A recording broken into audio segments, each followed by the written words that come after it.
মোশাররফ করিম, শামীম জামান ও আকরাম হাসান বাস্তবে তারা খুবই নিকট বন্ধু। তাদের শুরুটা কাছাকাছি সময়ে মঞ্চের মাধ্যমে, সেই থেকে একসঙ্গে বেড়ে ওঠা। অভিনয়ের অঙ্গনে জনপ্রিয়তার বিচারে কম বেশি পার্থক্য থাকলেও সেটির প্রভাব পড়েনি তাদের বন্ধুত্বে। তারই প্রতিচ্ছবি মেলে মাঝে মাঝে টিভি নাটকে। তিন বন্ধুর মধ্যে শামীম জামান অভিনয়ের পাশাপাশি নিয়মিত নাটক নির্মাণ করেন। তার পরিচালিত বেশিরভাগ নাটকই অভিনেতা হিসেবে পাওয়া যায় অন্য দুই বন্ধুকে।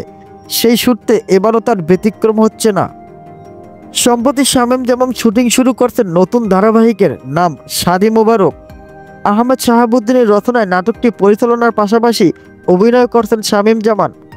পূর্বাইলে শুরু হওয়া নাটকটি শুটিংয়ে তিন বন্ধু অংশ নিয়েছেন।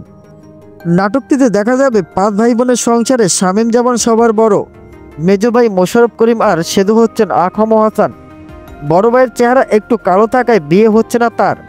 বড় ভাইয়ের কারণে ছোট দুই ভাইও বিয়ে করতে পারছেন না, কারণ বাবা শফিক খান দিলু বলে দিয়েছেন বড় ভাই বিয়ে না করলে ছোট ভাইদের বিয়ে করাবেন না। এই নিয়ে সংসারে বিপত্তি। শামীম জামান বলেন, ধারাবাহিকটির মাধ্যমে আমরা তিন বন্ধু ফের কাজ শুরু করলাম। সাধারণ মানুষের জন্য সাধারণ গল্প নিয়ে নাটকটির গল্প এগোবে।